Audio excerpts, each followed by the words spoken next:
Hello बच्चों, मैं Mansi Sharma mission ज्ञान से स्वागत करती हूँ आप सबका राजस्थान सरकार और वेदांता के CSR ई-लर्निंग इनिशिएटिव में।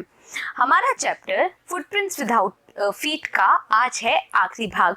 और हमने पहले के भाग में ये जाना है कि मिसेस हॉल का जो फर्नीचर है, सामान है, वो बहुत अलग तरीके से व्यवहार कर रहा है। और कैसे अलग तरीके से व्यवहार कर रहा है?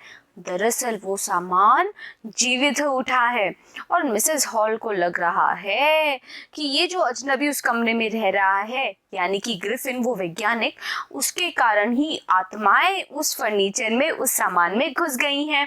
अब और जानेंगे कि और कैसे कैसे तंग किया है ग्रिफिन ने मिसेस हॉल और उनके पति को। अब इससे पहले कि हम इस भाग की शुरुआत करें, आप सारे भागों को ध्यान से देख लीजिए। मैं ये बात इसलिए बोल रही हूँ ताकि आपको ये भाग, यानी ये जो अंतिम भाग है, ये बहुत अच्छे से समझ में आएगा अगर आपने पहले के भाग भी देख लिए हैं तो। चलो करते हैं अब इस भाग की शुरुआत। My poor mother used to sit in that chair. She moaned. मोन करना यानी कि रोना। तो रोते हुए मिसेस हॉल बोल रही हैं कि मेरी माता उस चेयर में, उस कुर्सी पर बैठा करती थी। To think it should rise up against me now. और अब ऐसा लगता है कि वो मेरे खिलाफ ही खड़ी हो गई हैं। The feeling among the neighbors was that the trouble was caused by witchcraft.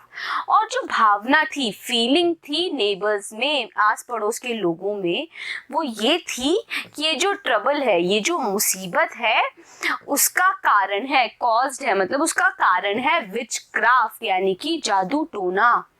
But witchcraft और नॉट, लेकिन ये जादू टोना हो या ना हो, when the news of burglary at the clergyman's home became known, the strange scientist was strongly suspected of having had a hand in it. तो क्या हुआ कि जब वो बर्गलरी यानी कि उस चोरी की खबर सबको पता चल गई, तब वो जो स्ट्रेंज साइंटिस्ट था, वो जो अजीब सा साइंटिस्ट था, वैज्ञानिक था, उसके ऊपर स्ट्रांगली सस्पेक्ट होया। स्ट्रांगली यानी एकदम दृढ़ता पूर्वक सस्पेक्ट करने लगे लोग, शक करने लगे कि उसी का हाथ है इस चोरी में। और किस चोरी में? वो जो फर्नीचर जीवित हो गए थे ना, उसमें भी उस अजनबी का ही हाथ है। Suspicion grew even stronger when he suddenly produced some ready cash. और वो जो सस्पिशन था, यानी वो जो शक था, वो और भी ज्यादा स्ट्रॉन्ग हो गया, और भी ज्यादा मजबूत हो गया जब उसने सडनली यानी अचानक से प्रोड्यूस किया, यानी प्रस्तुत किए कुछ कैश, कुछ पैसे प्रस्तुत कर दिए। Though he had admitted not long before that he had no money. और उसने जब पैसे दे तो दिए, लेकिन क्या हुआ था, कुछ समय पहले ही उसने एडमिट किया था, स्वीकार किया था कि उसके पास तो पैसे ही नहीं है। तो फिर उसके पास वो पैसे कहाँ से आए? The village constable was secretly sent for. जो गांव का जो कांस्टेबल था, उसको सीक्रेटली यानी गुप्त रूप से सेंट फॉर किया गया, मतलब उसको गुप्त रूप से बुलवाया गया। Instead of waiting for the constable, Mrs. Hall went to the scientist. तो बजाय, इंस्टेड यानी कि बजाय वेट करने के, इंतजार करने के उस कांस्टेबल का, मिसेस हॉल चली गई उस साइंटिस्ट के पास, उस वैज्ञानिक के पास, who had somehow mysteriously appeared from his empty bedroom. और वो वैज्ञानिक मिस्टीरियसली यानी रहस्यमय ढंग से कमरे के अंदर आ गया था, अपने उस खाली, एम्प्टी यानी खाली रूम के अंदर आ गया था। ऐसा कैसे हो सकता है? कोई खाली कमरे में अचानक से कैसे आ सकता है? पर वो कमरा असल में खाली नहीं था। कैसे खाली नहीं था? हमें पता है कि वो जो वैज्ञानिक है वो तो अदृश्य था। कमरा खाली तो मिसेस हॉल को लग रहा था। I want to know what you have been doing to my chair upstairs, she demanded. और उसने ये पूछते हुए, यहाँ पे demanded का मतलब है ये पूछना, उन्होंने मिसेस हॉल ने पूछते हुए बोला, I want to know, मैं ये जानना चाहती हूँ कि चेयर के साथ, मेरी उस कुर्सी के साथ जो अपस्टेयर्स रखी गई है, जो ऊपर रखी गई है, तुम उसके साथ क्या कर रहे हो? All I want to know how it is that you came out of empty room and how you entered a locked room.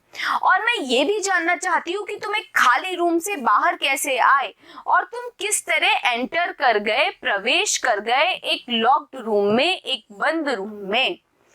The scientist was always quick tempered. वो जो वैज्ञानिक था वो हमेशा ही क्विक टेम्पर्ड था, यानी कि क्रोधी स्वभाव का था। पर अब नाउ ही बिकेम फ्यूरियस, पर अब वो फ्यूरियस हो गया, वो उग्र हो गया। यू डोंट अंडरस्टैंड हु और what I am, he shouted. उसने शाउट करते हुए, चिल्लाते हुए बोला कि तुम ये नहीं अंडरस्टैंड करते हो। अंडरस्टैंड का मतलब होता है समझना। तुम ये नहीं समझते हो कि मैं कौन हूं और क्या हूं। Very well, I will show you. बहुत अच्छा, मैं तुम्हें दिखाता हूं। Suddenly he through of bandages. अचानक से उसने थ्रू ऑफ कर दिया, मतलब फेंक दिए वो बैंडेजेस जो उसने मुंह पर बांधे थे। Whiskers, spectacles and even nose. और उसने क्या फेंक दिए? वो जो मूछें थी, नाक थी और स्पेक्टिकल्स थे यानी चश्मे थे, उनको भी फेंक दिया। It took him only a minute to do this. और उस वैज्ञानिक को ऐसा करने में केवल 1 मिनट का समय लगा। The horrified people in the bar found themselves staring at a headless man. वो जो हॉरिफाइड लोग थे, यानी वो जो भयातुर लोग थे बार के अंदर, उन्होंने ये देखा कि वो खुद को देख रहे हैं। वो अपनी आंखों से देख रहे थे एक हेडलेस मैन को, बिना सर के आदमी को। अब बिना सर का ही तो था ना, बाकी सारे भाग पर शरीर के तो उसने कपड़े पहने हुए थे। Mr. Jeffers, the constable, now arrived and was quite surprised to find that he had to arrest a man without a head. Mister Jeffers, जो कि क्या थे? कांस्टेबल थे। वो जो कांस्टेबल को गुप्त रूप से बुलाया गया था ना, उनका नाम था मिस्टर जेफर्स। वो अब अराइव कर गए, अब वो पहुंच गए और वो बहुत ज्यादा सरप्राइज्ड हुए, आश्चर्यचकित हुए जब उन्होंने ये पाया कि उनको अरेस्ट करना है, गिरफ्तार करना है एक ऐसे आदमी को जिसका सर ही नहीं है। But Jeffers was not easily prevented from doing his duty. लेकिन वो जो जेफर्स थे, यानी वो जो कांस्टेबल थे, उनको कोई आसानी से प्रिवेंट नहीं कर सकता था, रोक नहीं कर सकता था अपनी ड्यूटी करने के लिए, अपना फर्ज निभाने के लिए। If the magistrate's warrant ordered a person's arrest, then that person had to be arrested, with or without his head. तो क्या बोल रहे हैं कि अगर मैजिस्ट्रेट ने वारंट जारी किया है और ऑर्डर किया है, यानी हुक्म दिया है कि उस पर्सन का, उस आदमी को अरेस्ट कर लिया जाए, गिरफ्तार कर लिया जाए, then that person had to be arrested. तो उस व्यक्ति को गिरफ्तार होना ही होगा, उस व्यक्ति को गिरफ्तार करना ही होगा, भले ही विद और विदाउट हिज हेड, मतलब भले ही उसका सर हो या ना हो। There followed a remarkable scene as the policemen tried to get hold of a man who was becoming more and more invisible. उसके बाद एक रिमार्केबल यानी एक असाधारण सीन हुआ, एक असाधारण नजारा देखने को मिला जब वो जो पुलिसमैन था, वो जो कांस्टेबल था, वो पकड़ने की कोशिश कर रहा था उस आदमी को जो बिकम हो रहा था, यानी कि जो बन रहा था और भी ज्यादा इनविजिबल, अदृश्य। और कैसे बन रहा था वो व्यक्ति अदृश्य? As he threw off one garment after another, क्योंकि वो उतार के फेंक रहा था गारमेंट, परिधान जो उसने पहने हुए थे, एक के बाद एक। Finally, a shirt flew into the air. और आखिरकार, finally यानी आखिरकार एक शर्ट थी वो हवा में उड़ी। And the constable found himself struggling with someone he could not see at all. और कांस्टेबल ने ये पाया कि वो स्ट्रगल कर रहा है, संघर्ष कर रहा है एक ऐसे व्यक्ति के साथ जिसको वो देख नहीं पा रहा। Some people tried to help him, but found themselves hit by blows that seemed to come from nowhere. कुछ लोगों ने मदद करने की, ट्राई टू हेल्प मतलब मदद करने की कोशिश की, लेकिन उनको भी ब्लोज पड़ गए, यानी कि उनके ऊपर भी प्रहार होने लगे, पता नहीं कहां से। तो क्या हो रहा था?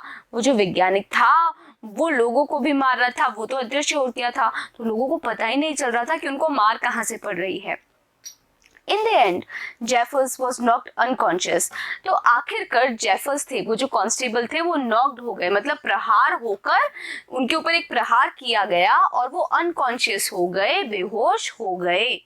As he made a last attempt to hold on to the unseen scientist, जब उन्होंने एक आखिरी अटेम्प्ट किया, कोशिश की पकड़ने की उस अनसीन, अदृश्य वैज्ञानिक को, there was nervous excited cries of hold him.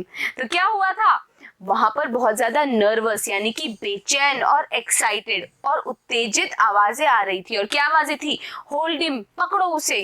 But this was easier said than done. लेकिन ये कहना आसान था लेकिन करना बहुत मुश्किल था। Griffin had shaken himself free and no one knew where to lay hands on him. Griffin ने खुद को छुड़वा लिया था। Shaken himself free मतलब खुद को छुड़वा लिया था और किसी को नहीं पता था कि किस तरीके से उसको पकड़ा जाए। क्यों नहीं पता था, क्योंकि ग्रिफिन तो अदृश्य था। अब आपको ये कहानी तो पूरी समझ आ गई होगी, मजा भी आया होगा इस कहानी में। अब मिलेंगे अगले वीडियो में, क्योंकि अगले वीडियो में हम करने वाले हैं इसी चैप्टर के क्वेश्चन आंसर्स। बने रहिएगा मेरे साथ, मिलते हैं अगले वीडियो में।